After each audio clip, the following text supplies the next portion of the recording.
Hello, everyone. Our guest today is Cindy Weinberger. She's an OT, CHT, and owner of Mobile Therapy Group located in Florida. Hello, Cindy. Hi, thanks for having me. Yeah, so Cindy, where in Florida are you located? I'm located in West Palm Beach, Florida. West Palm Beach, beautiful place. Haven't been there personally. I was nearby, but anywhere in Florida is beautiful. All right, so am I correct? You're a CHT? Correct. Yeah. All right, certified hand therapist for those listeners that are not sure what that stands for. And so you offer hand therapy. Do you offer anything else besides hand therapy, like any other services in your clinic, or it's strictly hand Yeah. therapy? Yeah, I offer traditional occupational therapy and hand therapy. And also just getting started now contracting with a physical therapist.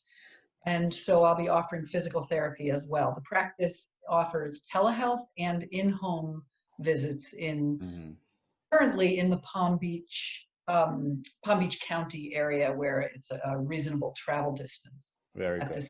Yeah. Okay, that's a cool concept. Yeah. Okay, and then for so your clinic, how long have you been open already? And when did you open your clinic, and how many years ago? And was the history? This is brand new, Dimitri. Brand new. Right. I've been open for 2 months. So very good. So yes, I would for our say I'm calling April 1st my start date. So beautiful. For our listeners, so this is the first OT on the show. I'm very exciting. Being an OT myself, it's a brand new clinic. We haven't had a brand new clinic, so this is a perfect interview for those that are interested in opening up their own clinics, especially during COVID. Since it's been 2 months, so I'm gonna talk to Cindy how it affected her clinic with the COVID times. But anyway, so how did you start? You started your clinic 2 months ago, you said, and do you have any partners, or you're sole owner of the clinic?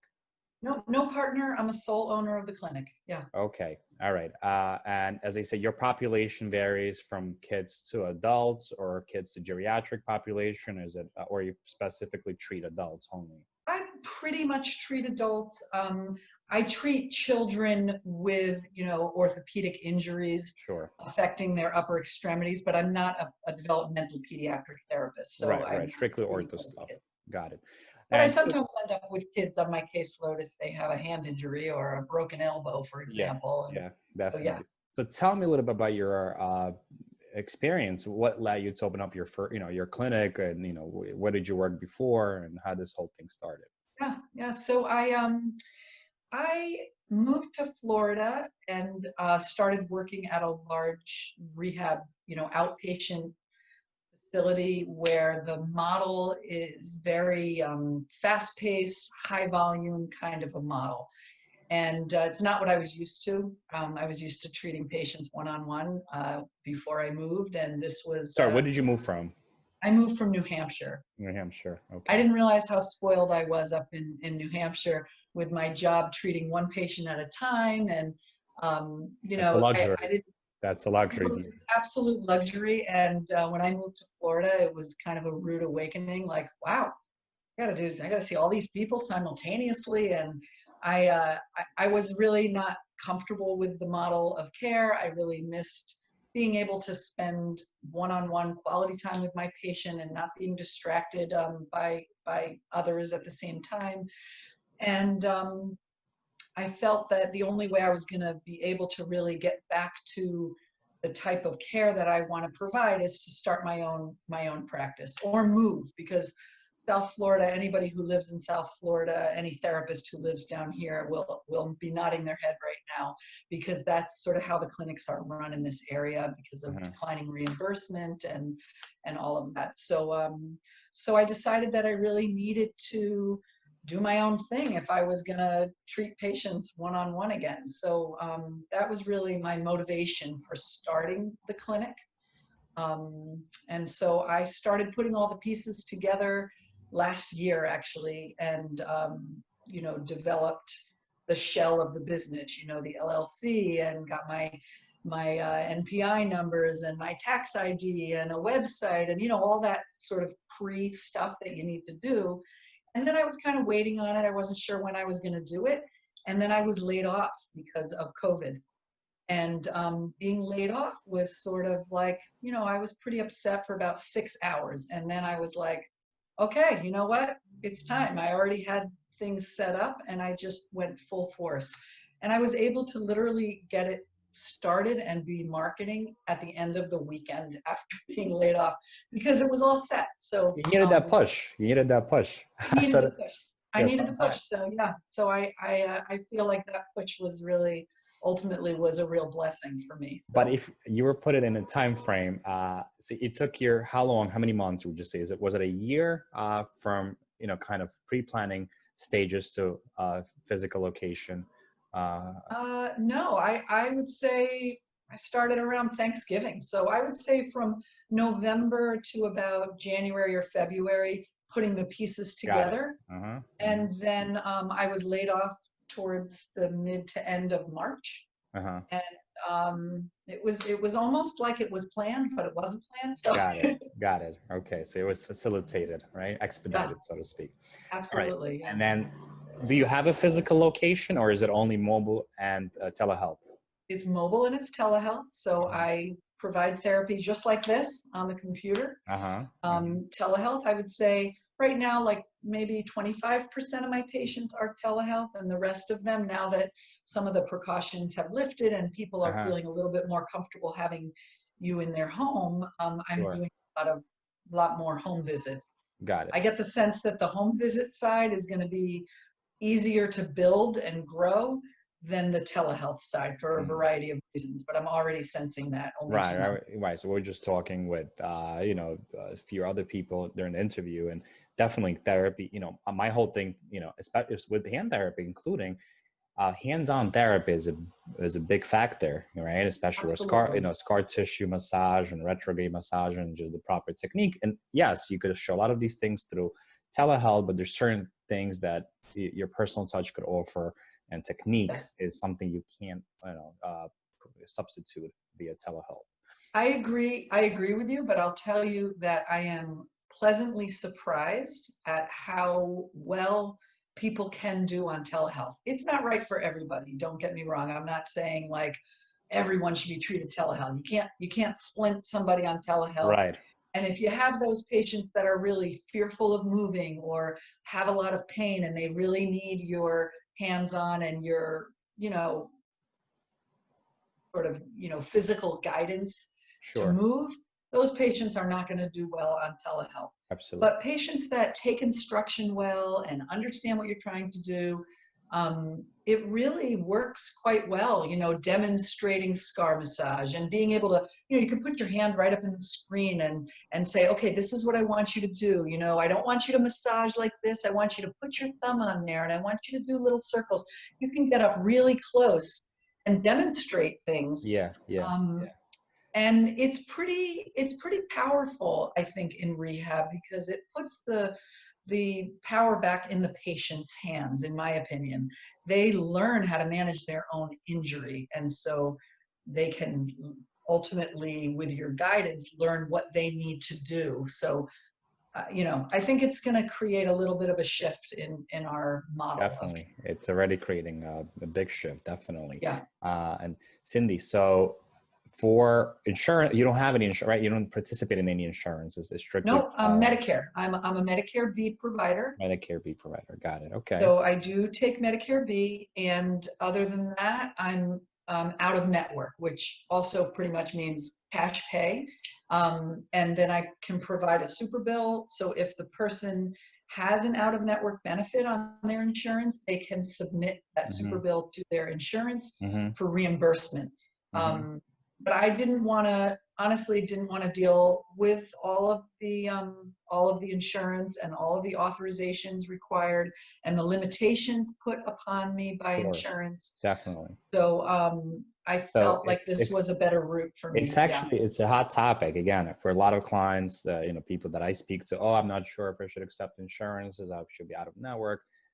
Look, and I'm very straightforward with all the clients. It all depends on the area. The area I'm in, for instance, where I had clinics, I couldn't be out of network because these are like on the lower socioeconomic level type of people, let's say, where a lot of them are Medicaid-based insurances. So I couldn't have had enough patients to fill in, my Absolutely. right. But if you have ability, Manhattan, right, New York, right.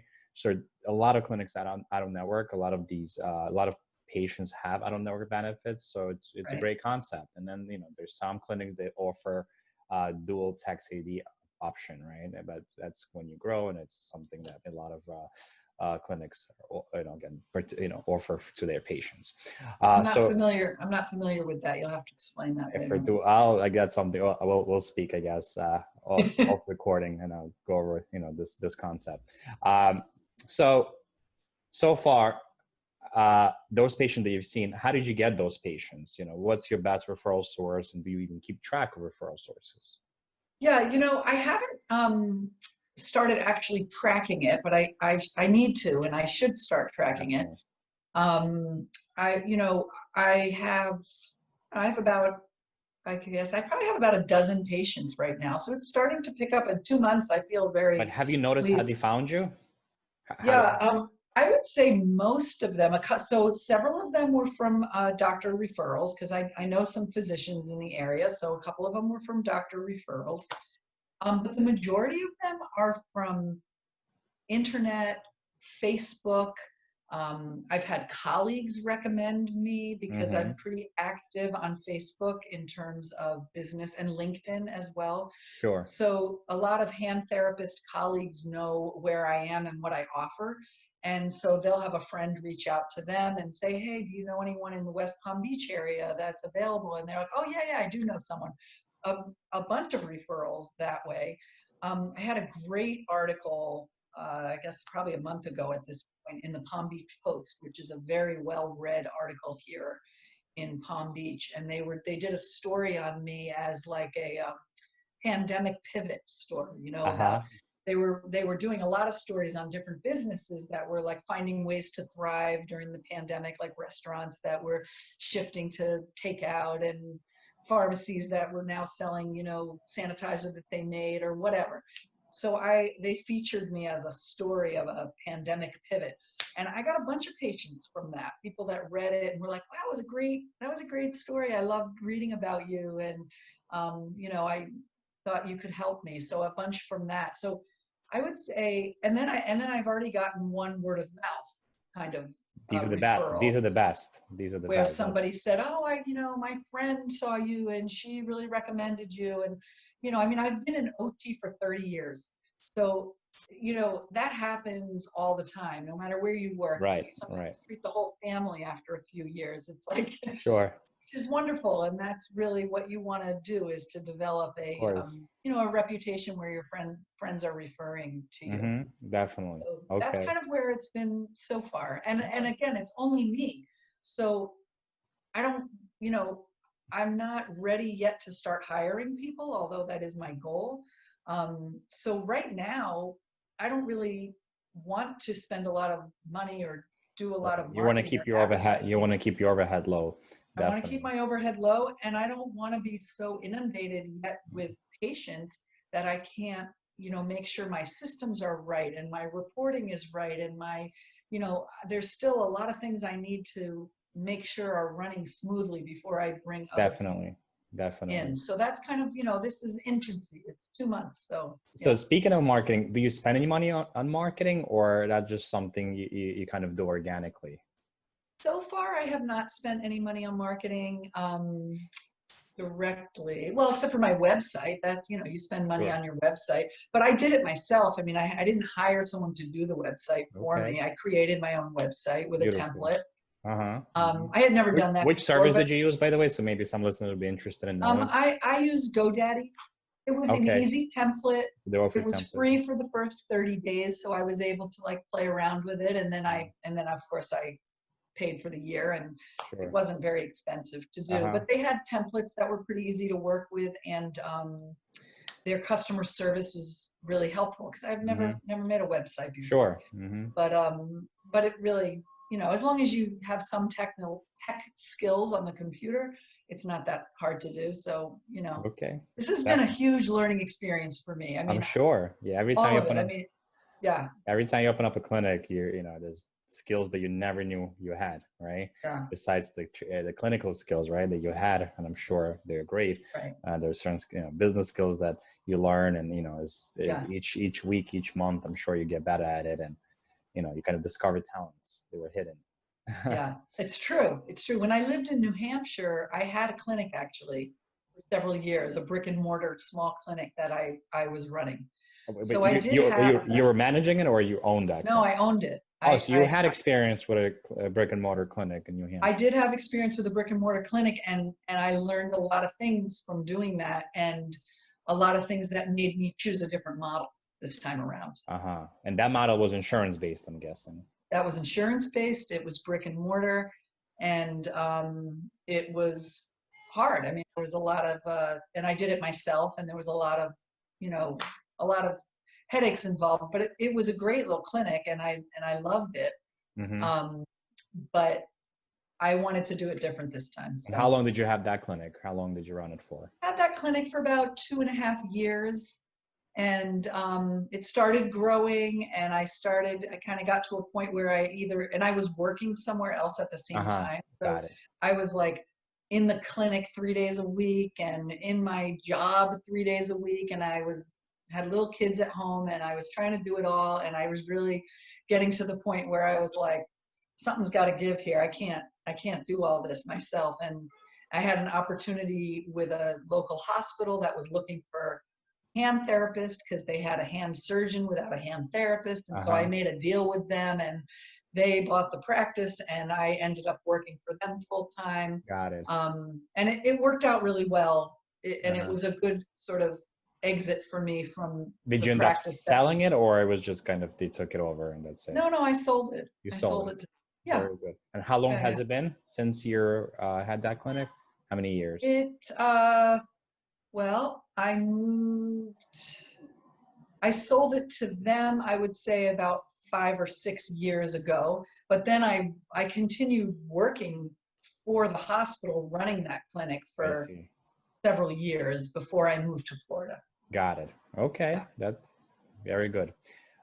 Okay. So my next question would be, I usually ask about different reports that you run since you don't have enough data, I'm guessing, right, to, kind of run reports. I guess we'll just talk and see if there's which reports, I guess, you're most likely to use. So cancellation rate is very important, right, for brick and mortar clinics, and Yes. more important for mobile clinics, right? You don't want to come to somebody's house and they're going to tell you, hey, I'm sorry, but I'm not feeling well today, or whatever. I went to the Yeah. store, I forgot about our appointment. So what do you do to make sure when you get there, your patient is there and ready for therapy? And have you had any cancellations or no-shows? I have had one or two telehealth cancellations where a patient sends me an email and says, "I can't make it today. Can we reschedule?" On telehealth. It has not happened at all with my in-home visits Got it. yet.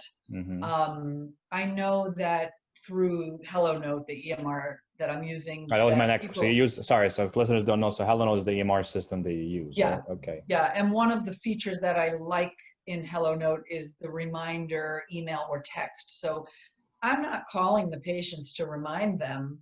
I'm trusting that they're going to be there. They've gotten the reminder. And I think, when you develop a nice relationship with your patient and you're leaving and you say, okay, I'm going to see you on Friday at 11. And they say, okay, I'm looking forward to it. They're not really going anywhere. They're there. They're ready for you to come. So it has not been a problem yet. Mm-hmm. Got it. Okay. My fingers crossed, right? Okay. So, I mean, I know it is a big problem in a lot of clinics. Yes, Again, it's a absolutely. lot of times you could feel the patient, right? Sometimes the patients that are going to be more flaky, so to speak, right? They'd be like, they're not as compliant, right? So you kind of feel that in initial evaluation. So you'll give them extra kind of reminder, hey, just make sure, right? Especially with COVID. So that's one of the issues with a lot of clinics, especially hand clinics. They might be able to see, let's say, I don't know, up to 3 to 5 patients at a time. And then with COVID now, it's not always an option, right? So you got to see one patient at a time, and having that cancellation, you lose a lot of money because the patient doesn't show up, now you Absolutely. have to wait, right?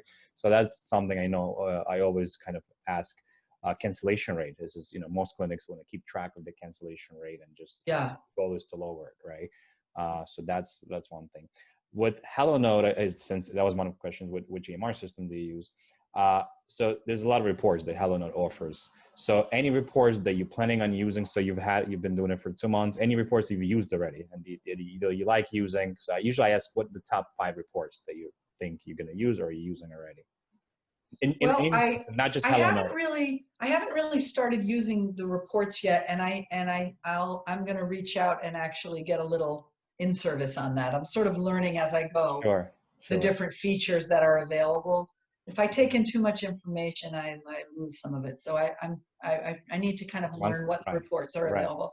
Got it. But from what I'm thinking that I would want is Yes. referral sources, like which doctors, which providers are referring. If there is a report like you were talking about, how'd you hear about me? I'd like to be able to run that, and I'm not. Is that available in HelloNote? Yeah. So so one of the So that's one of the referrals. So there's a doctor referral. There's not a doctor referral. So you could have, let's say, there's an option to do like Facebook referral or Google referral and things like that. Oh, I see. Okay. Yeah, and then you could always put comments there as well, like if through there's, I don't know, word of mouth or whatever. So you could always make a comment there. Yeah. But yes, so that so that this way you could see what to focus on. So if you see a lot of your patients coming from Facebook or Google, this way you could kind of, okay, you know what, maybe I should invest a few $100s for next month for that. So that's what being data driven. And a lot of therapists, I've had therapists that ask me, I'm not here to make money.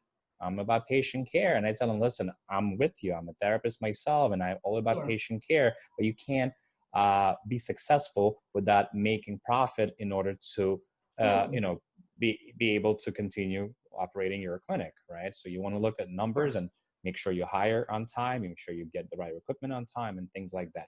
All right. So, and then, Medicare. So always being Medicare provider, definitely plan of care report is very important. Yeah. And that's the other thing I'm going to want to, I need to run, making sure that my plan of cares are coming back signed in a timely manner. Very important. And financial, like how much of my income is coming in from Medicare versus private pay. Sure. Telehealth versus in-home, those kinds of numbers as well. Definitely. Okay. And so far, what would you say your biggest expense? I mean, since your overhead is very low, so that's something. So what is your biggest expense within your clinic at this point? Well, my monthly expense, probably, believe it or not, is the EMR, which isn't even very expensive. I mean, I don't have a lot of monthly recurring. Yeah, and that's the beauty of mobile clinic, right? Telehealth clinic. So you're you're kind of keeping your overhead very low. Yeah, but I did have to spend. I mean, I needed a new computer, for example. I actually missed. We skipped that question. What was the initial investment? I'd have to give an estimate. Yeah, sure. And I would say it was less than $5,000. Mm-hmm. But that's because I needed a computer, and I've been purchasing a fair amount of equipment so that I can have a substantial mobile clinic. I don't want to just come in there with like a tote bag. I've got a portable ultrasound machine. I've got neuromuscular e-stim. I've got, tools for, instrument assisted manual work. Sure. I have splinting. I can make custom. Right. I was going to ask you. So what do you use for the hydroculator or the machine to warm up your splinting material? I purchased a oversized plug-in electric frying pan. It was like $50 on Walmart. Got it. So you fill this out. Yeah, it takes a couple of minutes. Got it. Okay. I put water in it. It works fine. I've used it in one of my clinics in the past before for small clinics. Works great. It heats up fast and it works fine. The only time that will be a problem is if I need to make like a big posterior elbow stent and I can't fit the whole thing in, but I've done it. I mean, I've been doing just them one part so of you long. You did one part and the other. I'm guessing. Yeah, I've done that as well. It works, Yeah. But to be honest with you, I always have some splinting material and some Velcro in my bag.